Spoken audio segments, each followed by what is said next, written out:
했어요. 자, 얘들아. 네. 너희들 이제 봐봐. 예를 들어, y는 x제곱 플러스 3 이렇게 나와 있으면, 너희들 모두 다 x가 정의역이고 y가 치역이라는 건 알고 있을 건데, 그치? 알고 있을 건데, 사실 있잖아. x가 과연 정의역이 맞고 y가 치역이 맞을까? 부터 고민을 해봐야 되겠고, 근데 그런 관점보다는 진짜 얘가 맞을까 보다는 약간 이런 마음으로 가보자. 사실 있잖아, 정의역은 내가 마음대로 설정할 수 있어. 원래 그래.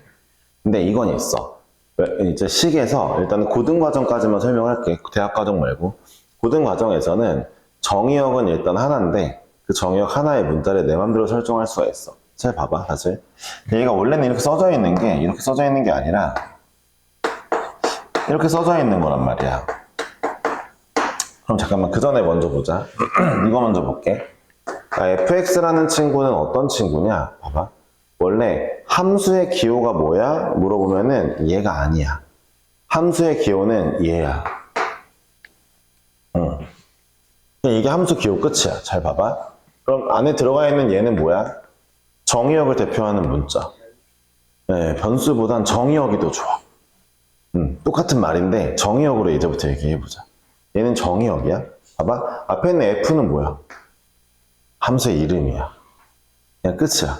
그러니까 이름 내가 g로 바꾸고 싶어?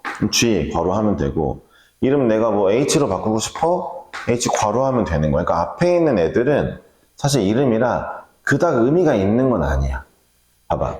결국 이 함수를 표현하는 기호는 얘고, 딱 얘야. 그래서 좀 제대로 배운 고등학생들한테 함수를 표현하는 기호가 뭐니? 그러면 진짜 딱 이렇게만 얘기해. 잘 모르는 애들은 함수를 표현하는 기호가 뭐야? 그러면은 fx요라고 대답을 한단 말이야. 그렇지가 않아. 함수를 표현하는 기호는 이거고, 안에 들어간 애가 그 함수의 정의역, 앞에 있는 애가 이름이야. 그럼 잘 봐봐. 얘를 보니까, 사실 봐봐. 내가 그럼 이 식에서, 이 관계식에서 x라는 문자를 정의역으로 보고 싶어 라고 하면은, 자, 이렇게 써줘도 돼. 왜냐면은, 자, y라는 함수는 정의역을 x로 하고 있고요. 자, 안에 들어온 애를 제곱하고 3 더해준대요 라는 뜻인 거죠. 만약에 이름을 f로 바꾸고 싶으면 쓰면 되는 거예요. 사실 우리가 y는 fx라고 쓸 때 있잖아요. y는 fx 쓸 때 이게 좀 되게 어색한 표현인 게, 그러니까 yx라는 이름의 함수가 있어. x에 대한 함수가 있어. y라는 x에 대한 함수가 있는데 그걸 다시 그냥 f로 한 번 더 써주는 격이니까 약간 의미가 사실 없기는 해. 똑같은 걸 두 번 쓰는 거잖아. 괜히 y랑 f 굳이 왜 똑같다고 왜 놔? 이런 건데, 이게 중학교 때는 y를 무조건 치역으로 해야 돼, x를 무조건 정의역으로 해야 돼, 자, 여기는 무조건 y축이야, 여기는 무조건 x축이야, 이런 식으로 가르쳐 버릇하니까 어쩔 수 없이 y는 이런 식으로 쓰는 게 익숙해진 거야. 사실 y라는 건 그냥 함수의 이름 중 하나일 뿐이고, 그 다음에 x가 정의역이었네 정도를 예상할 수 있지. 봐봐. 그래서 이제 우리가 쓰는 이 축 있잖아. 이 축도 원래 이름이 x축, y축이 아니야. 원래 이름은 정의역축, 치역축이야. 원래는 정의역축, 치역축이야. 이해했어? 그러니까 봐봐. 그러다 보니까 어쩌다 보니까 너네 봐봐. 어쩌다 보니까 여기가 막 a축에 b축일 때도 있고, 어쩌다 보니까 여기가 t축이고 여기가 x축일 때도 있고, 여기 y축일 때도 있고, 막 이런 그래프들이 그려지는 이유가 그 문제에서는 내가 정의역을 a로 봤습니다. 치역을 b로 봤어요. 뭐 이런 얘기인 거예요. 이해하셨어요? 아니 어디 봐. 그 문제에서는 정의역을 t로 봤어요. 뭐 치역을 y로 봤습니다. 이런 얘기이기 때문에, 자, 이 가로 세로 축을 x축, y축이라고 말하는 건 이제 좀 약간 멍청한 일인 거야. 정의역축, 치역축이야. 근데 여기서 이제 또 어떤 친구는, 선생님 그럼 여기가 정의역축이고 여기를 치역축을 해도 됩니까? 그럼 그래도 돼. 단지 이제 우리가 좀 보기가 불편해지겠지. 근데 여기가 정의역축, 여기가 치역축인 함수가 있긴 해. 역함수예요. 이해하셨죠? 근데 보세요. 자, 그러면은 이걸 가로축을 정의역축이라고 하고 세로축을 치역축이라고 정한 건 언제부터죠? 그러면 이제 데카르트란 사람이 정해놓은 거야. 원래 철학자인데 수학도 잘해가지고 철학 쪽으로 더 유명하신 분이야, 데카르트는. 근데 그때 당시 옛날 그 유럽 시대에는 머리 좋은 사람들이 철학자이자 수학자이자 과학자이자 뭐 미술가이자 음악가이자 이거 다 했어. 다 해가지고 이제 그 사람이 철학자이지만 이런 수학 쪽에서도 이제 이런 조예를 좀 보여준 거지. 넘어가서 내가 하고 싶은 얘기는 뭐냐면, 근데 그 정의역이라는 놈은 사실 내가 항상 내 마음대로 할 수 있어. 봐봐. 일단은 봐봐. 정의역을 마음대로 할 수 있다라는 얘기가 일단 기억해봐. 매개면수 미분법에서 기억해야 될 거는 정의역에 해당하는 문자는 내 맘대로 정할 수 있고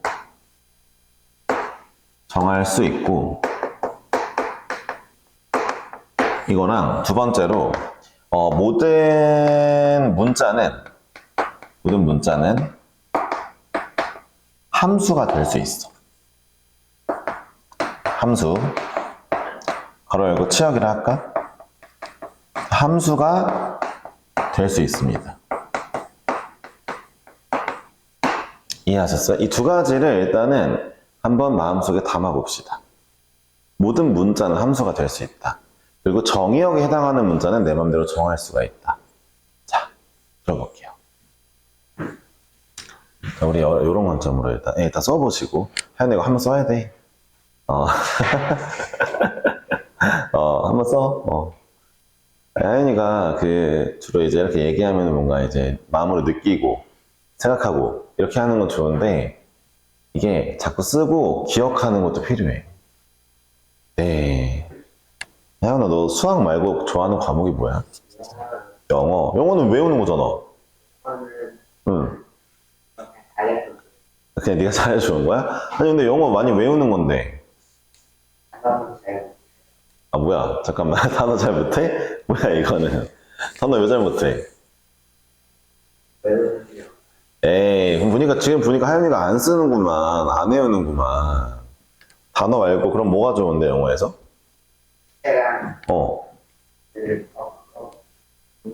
문법? 근데 아니, 단어 모르면 독해가 안 되잖아. 아, 어느 정도 아니까. 오케이, 알았어요. 예차이는 수학이 제일 좋다 했으니까. 그래요. 네, 여러분들이 잘하는 것들을 잘 해보시길 바라고.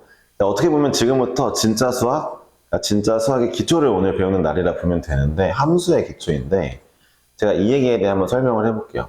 자, 일단 볼게요. 다시 한번. y라는 문자랑 x라는 문자의 관계가 이렇대요. x라는 문자를 제곱하고 3을 더하면 y라는 문자의 값이 나온답니다. 근데 내가 만약에 정의역을 다시 한번 x로 보면은 y 함수는 y 문자가 함수가 됐죠? y 함수는 x에 대한 함수이고 얘는 이제 얘가 정의역이 됐으니까 정의역은 이제 치역이 될 수 없잖아요? 함수가 아닌 거죠. 이렇게 쓰는데 갑자기 문득 이런 생각이 드는 거야. 나 이거 정의역을 t로 바꾸고 싶어. 그럼 거창한 게 아니야. 그럼 y는 t에 대한 함수이고 자, x도 t에 대한 함수야. 근데 어쨌든 x라는 문자와 y라는 문자의 그 관계는 변하지 않을 거야. 이건 내가 지금 정해준 관계니까. 그럼 봐봐. 대신에 이렇게 한번 써볼까? 예를 들어 이제 x라는 문자가 t 플러스 1이라고 치고 y라는 문자는 봐봐. x라는 문자가 t에 대한 함수였을 텐데 이렇게 쓰면은 x가 이제 치역이 된 거지. x 문자는 치역, 즉 함수가 됐고 t에 대한 함수가 된 거잖아. 그래서 x는 정의역 t에 대해서 이런 관계를 이루고 있고 y는 예를 들어 이런 애라고 해볼게. 예를 들어 y라는 문자는 t랑은 또 이런 관계를 따로 가지고 있대. x라는 문자는 t랑은 이런 관계를 가지고 있대. 근데 봐봐. 얘네 둘의 관계를 여기 위에 넣어보면은 증후가 성립하니 안 하니? 이거 제곱하고 3 더하면 증후 성립하죠. 그러니까 봐봐요. 언제든 이렇게 써져 있는 이 두 가지 문자에 대한 식에서 내가 정의역을 다른 걸로 뒀을 때 너희가 이 관계를 유지하게만 함수를 만들어주면 어떤 함수든 새로 다 파생될 수 있어요. 자, 다시 한번 해볼게요. 무슨 얘기냐? 자, 현재 보세요. 대부분의 친구들은, 대부분의 이제 여러분들 바로 이제 1시간 전에 여러분들과 아니면은 아직 고등수학 별로 안 배운 친구들은 이렇게 써놓으면은 x가 정의역이에요, y가 치역이에요 라고 생각을 하고 있을 겁니다만 사실 모든 수학에 대한 문자들은 언제나 누구나 치역이 될 수 있고 그러니까 누구나 함수가 될 수 있고 누구나 정의역을 내 마음대로 정할 수 있기 때문에 봐봐요.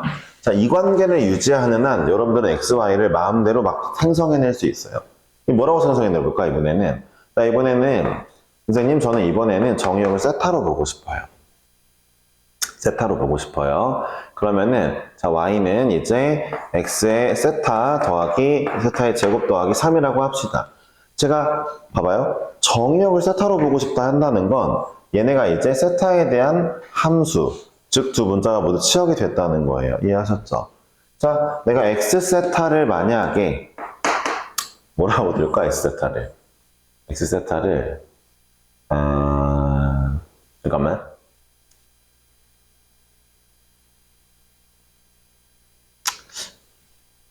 기다려봐. 좀 나한테 시간을 줘봐. 뭐라고 들까? 더하기 3을 했더니 괜찮아지게 만들어야 돼. 아예 모르겠다.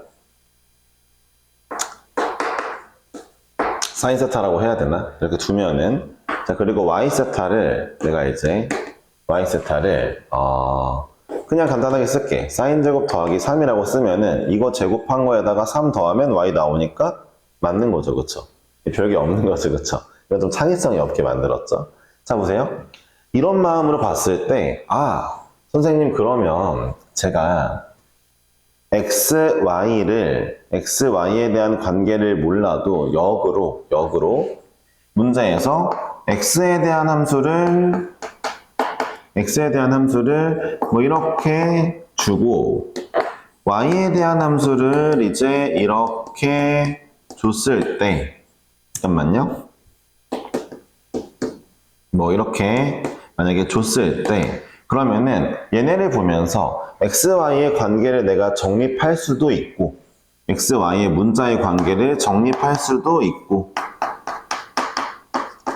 정립해가지고 얘를 갖다가 문제를 풀 수도 있고 아니면은 얘네만 따로 보면서 정답을 맞춰 나가도 되겠네요.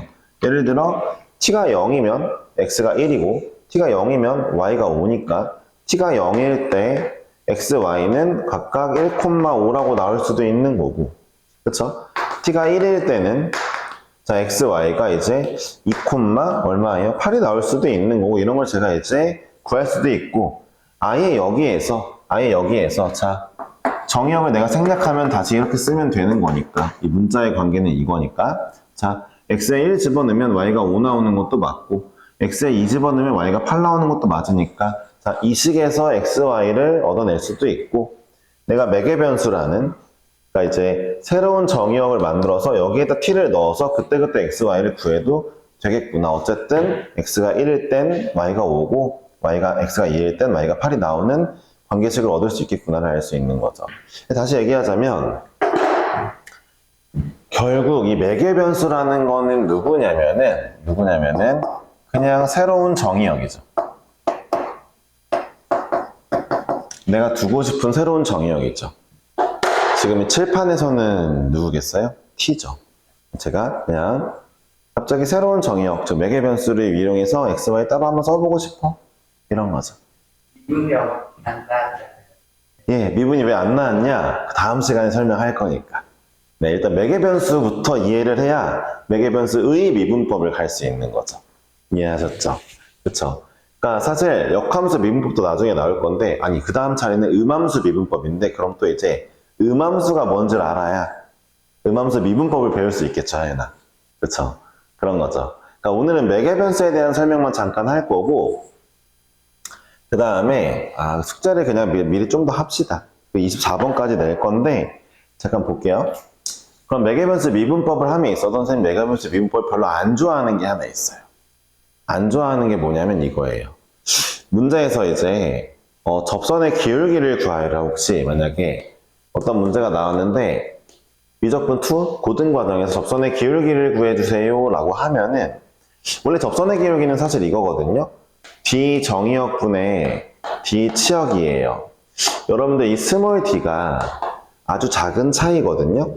이제 원래 그냥 기울기는 델타 x, 델타 정의역분의 델타 치역인 거 아시죠? 델타는 뭐예요? 차이, 변화량이란 뜻이에요. 이 델타가 그리스 로마자로 알파벳 D에 해당돼요. 얘는 그리스 로마자고 알파벳 D랑 매칭이 돼요. 왜 D를 썼느냐? 디퍼런스의 약자예요. 디퍼런스가 차이라는 뜻이잖아요. 그렇죠? 그래서 D를 쓴 거거든요. 근데 스몰 d는 그럼 똑같이 디퍼런스인데 스몰 d를 쓴 이유가 뭐냐면 스몰 d는 델타가 0으로 갈 때예요. 아주 작은. 그래서 우리가 미분을 할 때 보세요. 자, 아주 가까운 두 점 사이 기울기를 구하는 게 미분이죠. x의 차이, 아주 작은 x의 차이. 델타 x라고 쓰기엔 좀 그래. 델타는 좀 큰 값이야. 그래서 dx, d 정의역. 자, 여기 dy. 이게 바로 그냥 미분이죠. 미분 계수죠. 이건 다 아시죠? 그쵸? 그럼 볼게요. 그러니까 d 정의역분의 d 치역이 원래 접선의 기울기인데, 그러니까 다시 한번 얘기하자면 방금 전까지 배운 내용대로면, 아니 쌤, 정의역에 해당하는 문자와 치역에 해당하는 문자가 일단 문제에 있겠네요. 예를 들어 정의역에 해당하는 문자가 t고 치역에 해당하는 문자가 p면은 dt분의 dp가 접선의 기울기겠죠? 그럼 맞는 얘기인데 이게 맞아요 원래?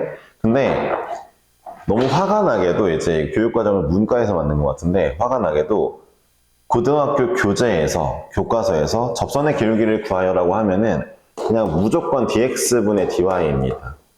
무조건 x 정의역으로 보고 y 치역으로 보겠다는 거예요. 중학교를 벗어나지 못했죠. 네. 원래는 문제가 싹 나오면 얘를 정의역으로 보고 얘를 치역으로 봐 라고 설명해주고 그래서 접선의 기울기를 구해봐. 그럼 다시 한번 원래는 문제가 제대로 나오려면 문제가 쫙 나오고 자, 나 정의역 t로 볼래? 정의역 p로 볼래? 문제에서 알려주고 접선의 기울기를 구해줘? 그러면 dt분의 dp 구해야지? 이러면 되는 게 맞는데 문제에는 아무런 설명이 없어. 문자는 여러 개가 막 나와. 근데 그 중에서 그냥 갑자기 얘만 딱 구하래. 이 고등학교 교재에서 요즘. 그럼 뭘 구하는 거야? dx분의 dy를 그냥 구하는 걸로 너희 모두 약속하고 있다고 알고 있으면 돼. 그러니까 얘기가 좀 장황했는지 모르겠지만 뒤로 갈수록 더 무슨 얘기 하는지 알게 될 거야. 일단 봐봐. 예를 들어 23번 문제를 봐봐.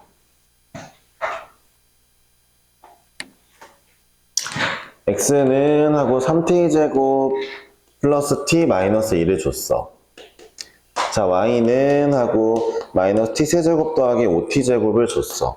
야, 이렇게 주니까 x랑 y의 관계 잘 모르겠다. x를 막 어떻게 해주고 y를 어떻게 해주면 둘이 같아질까? 이게 잘 모르겠지. 좀 복잡해. x를 뭐 제곱하는 것도 아니고 x를 2분의 3 제곱한다고 해서 얘가 나올지도 모르겠고 애매하지. 그치? 그치? 그래서 봐봐. 이렇게 x, y의 관계를 한 번에 알지 못할 때 일단 매개 변수를 써서 일단 표현을 해준 다음에 해줘. 우리가 적어도 그럼 이렇게 할 수 있어. 봐봐. x, y의 관계를 한 번에는 몰라도 적어도 t가 0일 때 마이너스 2,0 지나고 t가 1일 때 2,4 지나고 막 이런 건 우리가 알 수 있어. 아, x가 마이너스 2일 때 y 0이구나. x가 2일 때 y 4이구나 정도까지는 알 수 있는데 어쨌든 문제에서 이래놓고 자 접선의 기울기를 구해줘 dx분의 dy를 구해줘라고 문제를 냈어. 봐봐. 아니 쌤 지금 이 문제는 아무리 봐도 거의 높은 확률로 정의역을 t로 보고 있고 치역이 x랑 y인데 갑자기 얘를 구하라는 건 x를 정의역으로 보고 y를 치역으로 보라는 얘기 아닙니까? 전 얘네들끼리 관계를 도저히 모르겠어요. y는 삐리리 x 이런 게 나와야지 제가 dx분의 dy를 구할 건데 이렇게 구하면 되겠죠. 그래 그러면 일단 정의역을 t, 치역을 x로 보고 미분해봐. 그럼 이거죠. 정의역을 t, 치역을 x로 보고 미분하면 얘가 나오겠죠. 그럼 얘가 뭐가 나오냐? 6t 플러스 1이 나오죠. 그쵸? 정의역에 대해 미분하는 거니까 x를. 자 보세요. 자 정의역을 t 일단은 정의역을 여기 위에다 써야 되나? 여기다 쓸게요. 정의역을 t y를 치역이라 보고 미분해봐. 일단 이렇게 쓴 다음에 보니까 쌤도 알 것 같아요. dx분의 dy를 구하라는 건 쟤를 구하라는 건 밑에다 쓸게요. dt분의 dx 분의 dt분의 dy를 하면은 그리고 얘네가 약분되니까 dx분의 dy가 나오겠군요 라는 걸 알게 되는 거죠. 가끔 고등수학 할 때 진짜 배기 선생님들도 있겠지만 수학 잘 못하면서 있는 척 하시는 분들이 이걸로 뭐라 하시는 분들이 있어요. 원래 이게 앞에 봐봐 하연아, 네가 있잖아, 얘를 읽을 때 dy dx를 읽어야 되거든. 원래는 미분 쪽에서는 순서를 dy dx 이렇게 읽어. 근데 선생님은 dx분의 dy라고 항상 얘기를 해줘. 어차피 얘에서 얘 나누는 거 맞아.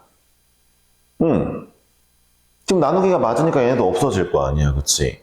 dx분의 dy가 맞아.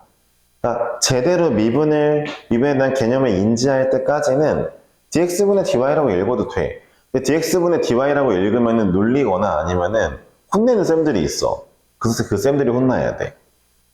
진짜 얘분의 얘 의미가 맞아. 얘에서 이거 나누는 거 맞아? 알았지? 그러니까 dt분의 dx, dt분의 dy 했을 때 나오는 거니까, 잠깐만, dt분의 dx가 뭐였어? 이거였고, 자, dt분의 dy 뭐였어? 이거였으니까. 좋아, dx분의 dy가 나왔어. dx분의 dy가 나왔어. 근데 정의역을 일단 t로 계속 보고 있어. 자, 문제 보자. t가 얼마일 때를 구해달라 했어? 1일 때니까 여기에 1 대입하면 정답이 1이라고 나오겠지, 그치? 얘들아, 봐봐. 다시 한번 얘기하지만 좀 정리 한번 해볼게. 이건 말로만 듣고 마무리하자. 매개변수 미분법. 방금 전에 배운 거야. dt분의 dx, dt분의 dy 따로 구한 다음에 나누면 돼. 이해했지? 별거 없지? 근데 일단 매개변수가 뭐인지가 훨씬 중요해, 이 다음에선. 매개변수란 뭐야? 새로운 정의역이야. 특히 언제? 내가 x, y의 관계는 잘 모르겠지만 x, y가 각각 정의역이 새로운 때의 치역으로서의 관계는 알아. 그럼 이제 이래놓고 x, y의 관계는 잘 모르겠을 때 문제에서 물어보는 게 하필 얘라면, 아니 원래 x, y 관계를 알면 x에 대해 미분해줘. dx분의 dy가 2x야. 알면 바로 구하면 되잖아, 그치? 근데 x, y 관계를 알기가 힘들 때, 새로운 정의역과 각각의 관계는 알지만 이럴 때 쓰는 게 이제 매개변수 미분법인 거고, 그거 말고 좀 더 중요한 게 뭐야? 잘 들어봐. 어쨌든 이런 함수가 나왔을 때, 이런 관계식이 나왔을 때 너희들은 선택할 수 있어. x를 정의역으로 보고 얘를 치역으로 볼 수도 있고, 새로운 정의역으로 보고 뭔가를 만들어낼 수도 있고, 마지막으로 그럼 이것도 가능하겠지? y를 정의역으로 보고 x를 치역으로 봐도 돼. 자, 이러면 이렇게 써지겠다. y는 x의 y의 제곱 더하기 3이라고 써줄 수도 있어.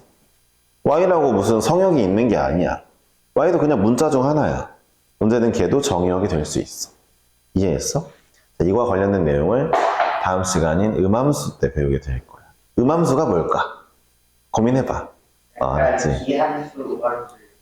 그 느낌이 아니야. 근데 아닌데 좀 더 생각해봐. 기함수, 우함수는 우랑 또 달라. 음함수. 음자가 있으면 반대로 뭐가 있을까? 그 양함수도 있겠지. 음함수와 양함수가 있겠지. 잘 들어봐. 너네는 이미 사실 양함수를 해봤어. 그러니까 양함수가 뭘지 음함수가 뭘지 고민 한번 해봐. 알았지? 다음 시간에 알려줄게. 찾아봐도 돼. 근데 그냥 혼자 고민해보는 게 더 재밌잖아. 어차피 쌤이 알려줄 거니까. 숙제 24번까지야? 봐봐. 앞쪽에 65번부터 24번까지니까 65번부터 24번까지니까 잘 해와야 돼. 많진 않지만 다음 주 화요일까지 숙제 해오자.